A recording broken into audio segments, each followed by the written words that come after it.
When we move, we're better. It's when we stand still that we're in trouble. We believe that having equal opportunity to be active and to play is the way we achieve our full potential. To use sport to unlock everything you want to be and all you want to do, so that every girl and woman can realize her power. It's her time, it's our time. All girls, all women, all sports.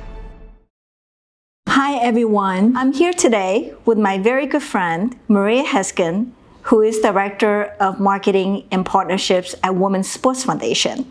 And she's here to tell us a bit more about the foundation and its mission. Hi Maria. Hi Katie, how are you? Good. Thanks for coming today. You're welcome. It's been a while since back in the college days, huh? Oh my God, yes. She and I used to go running together. Maria, can you tell us a bit more about the foundation and its mission? Sure. So I've been with the foundation for a few years. The foundation was founded by Billie Jean King, tennis icon, social advocate, agent of change. And she founded this foundation over 48 years ago. And the mission still remains very relevant to this day, which is to provide all girls and all women with access and opportunity to all sports because of the lifelong benefits that you realize from it.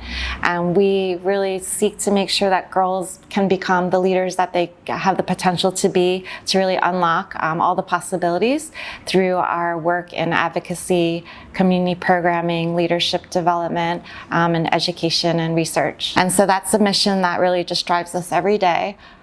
We've been going on $100 million investment in all of our programming and impact work across advocacy and research, community programs, education, and grants. That's great. Thank you. Have you ever met her in person, Billie Jean King? I have met her a few times when I was a guest at the annual Salute to Women in Sports, which is their biggest fundraising gala every year. And that's usually in the fall. That's usually in the fall. It's this fall. It's going to be October 12th at Pier 60. And so it's a really wonderful night of bringing together 700 to 800 guests, really celebrating female athletes and their accomplishments and achievements and the girls that they inspire. It's really thrilling to just have a champion Olympic athlete at your table, or to turn around and speak with a Paralympic medalist who's just really been a trailblazer in her sport, and just to meet and speak with athletes who are from all different backgrounds, who participate in different sports and have had their own inspiring stories. Is just like a really wonderful evening. And so who's going to be the honoree this year? Well, we announced 3 out of 5 of our honorees. Okay. So 2 of the honorees we hold back. That's the Sportswomen of the Year and Sportswomen Team Award. But this year we are honoring Dawn Staley. So she is the South Carolina NCAA head coach. They won 2 championships. She's also an Olympic gold medalist in basketball as a player and as a coach. That's great. We're also honoring Alexis Ohanian. So he just happens to be married to Serena Williams, but in his own right, his accomplishments are he's a founding partner of Angel City FC, one of the newest NWSL women's soccer team in LA, and also of 776. And then we're also honoring a past president and a friend of mine, Alana Myers-Taylor. She is a Olympic bobsledder, 4-time Olympian, 5-time medalist. She is the most accomplished and winningest Black bobsled winter athlete, and it's not even bobsled, Black winter athlete of the games. And she's an advocate for mom athletes and disability inclusion. Wow, sounds wonderful. I can't wait. It is. It's exciting. And then we'll reveal the 2 other awards at that evening. Oh, okay. So what are you working on recently for the foundation? I guess the question is, what am I not working on? We have so many incredible partnerships. So I'm working on a lot of programming with each and every one of them. One of them is coming up in a couple weeks. It's in LA. Okay. And it's with our national partner, Athleta. And so they have Allison Felix. She's the most decorated track and field athlete. She just finished her professional career this week at Worlds. And so we're really excited because this event in LA really celebrates her advocacy work, what she's going to do after she's done with competition. And through Allison's advocacy, it inspired our childcare grant that we do with Athleta, and it really supports mom athletes, helps to eliminate the financial barriers that they face so that they can continue to compete at the professional level. So it's a really exciting event. There's going to be 30 100-meter races for women of all different categories, mom athletes, CEOs. It's just going to be a really fun day. Allison's going to compete in her last race as well. And so we're just going to really celebrate her accomplishments and her legacy. So that has been one of the projects I've been working on. That sounds great. And the Women's Sports Foundation is also, we're a charity partner. We're going to have a great activation, just really talking to people about Title IX in a fun way, fun, engaging way. And so it's going to be a great day. And you were just mentioning earlier that this year is the 50th anniversary of Title IX. Yes, yes. That sounds great. I mean, it's... Yeah, this is a really, it's a landmark year. It's a historic year. So the Women's Sports Foundation, we are the advocate, the protector, the champion of Title IX. And it was this legislation that was passed 50 years ago in 1972. And it really ensured that any institution that receives federal funding in education, which it included sports, had to really fairly distribute and allocate the funding and resources. So for example, there used to be quotas for women going to college or to law school. So it really broke that barrier down. But what it really did, and what we're seeing now, is it really paved the way and opened the doors for girls to participate in sports and to really have access where now we're seeing about over 3 million girls participating in sports, whereas in 1972 it was 300,000. So it's really huge numbers. We've come a long way. We have come a long way, and we're seeing so much interest in youth sports up to professional sports, and just the visibility and the viewership and popularity of women's sports has really just blown up. That momentum has just gotten more and more every year, and so I think especially in the recent years, there's just been such a tremendous growing interest in female athletes as well as like just female sports. And on the collectible front, I mean, we've seen a lot of parents coming in with their daughters to collect, and there's more and more women-focused collectible products as well. And we have a few boxes like that here just to show as an example.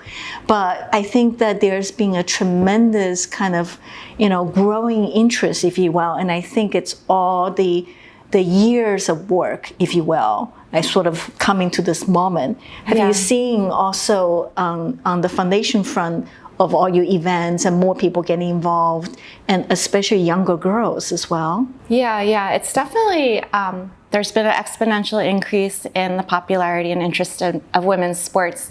I would say that it did start a long time ago, right, because of Title IX.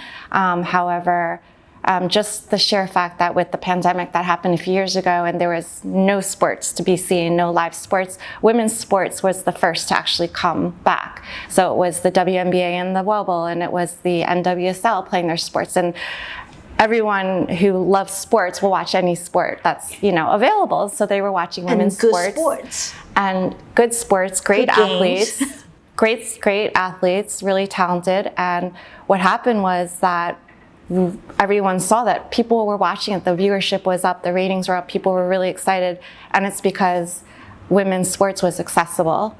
And so it just really helped propel what we already knew, is that it's a growing field, that we want to make sure that women's sports has the visibility, that they're easily seen. Like, you're not always searching, like, where can I find my game that I want to see? So the more that women's sports is made available, the more that there's promotions and marketing and sponsorship dollars behind that, the more people you fill in arenas and at stadiums, the more that you talk about it, the more interest there is. And then the girls that come into your store, they're seeing these sports, they're seeing the games, they're seeing the athletes wearing the gear, having, signing the cards. And because they see it, then they want to buy it. So it's all connected. So you're also seeing it as well, because now women's sports is just so much more available. And also female athletes just really understand the power of social media. So they're using their platforms and they're giving people access to their lives off the court, off the field, and that's like increasing the interest as well. So it's all, everything's just all interconnected. Yeah, I think that it's been really amazing what's been happening.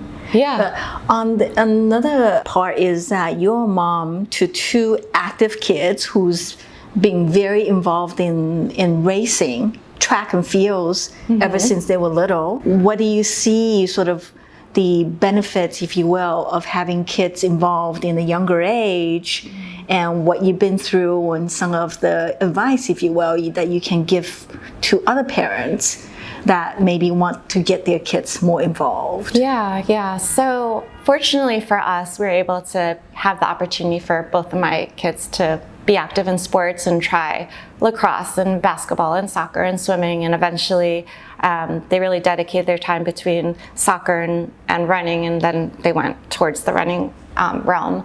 But especially for my daughter, it's sports, just there's so many lifelong benefits that you really get out of sports. It's like learning how to goal set and leadership, how to deal with setbacks, and how to win and lose gracefully, and how to collaborate and the teamwork. And there's just so much that you get that that's in the short term, but you're going to carry that for the rest of your life. And it's the confidence, the self-esteem. Over 90% of C-suite women attribute where they're at because they played sports. I mean, sports, and you don't have to be like a collegiate athlete at Division I school. You could just have participated in sports, club, after school, whatnot. And so I'm really fortunate that I was able to have my daughter have that chance. But what we're seeing with Title IX, going back to that, is that there's so much more work that we have to do, and we're seeing a lot of girls who are not benefiting actually from Title IX, and it's the girls in the underserved communities, marginalized groups, et cetera. So there's a lot of work to be done, but I can't speak enough about the benefits and what you get out of sports. And that's one of the things that the Women's Sports Foundation is. We are really trying to reach girls across communities across the country to make sure that they hear about sports, that they try it out, that they look at the champion athletes as role models and inspiration, and really just have girls, start sports, stay in sports, and carry it on with them for the rest of their life. Yeah. That sounds great. So, what's your favorite sport? So I'm really partial. I am a family of runners, and I've run my entire life. So I would say it has to be running. The kids and I are, this week, we are watching the World Championships track and field that's happening in Eugene, Oregon. And it's the first time that that's taken place in the US, so we're very excited. And actually, I am also training for my first marathon. Oh my God. I've been running my entire life. Everyone thinks I'm a marathoner, and I am not. So I'm running the New York City Marathon for the first time in November. It'll be November 6th, running for Team WSF, Women's Sports Foundation. And really excited to bring awareness around the foundation and our work, to tell the stories of our runners, and how any donations really directly impact all the work that we do out there. So that's great. Yeah, so I'm very, very excited. So and training just started. Oh my God. So I'm 16 weeks out, and of course, timing-wise, I start on the hottest week of the year. So, but that means the marathon will be that much better, because it will not be 95 degrees out. Well, thank you so much for coming today. I really appreciate it. Thank you. This has and been great. guys, everybody, check out the website for Women's Sports Foundation. Bye.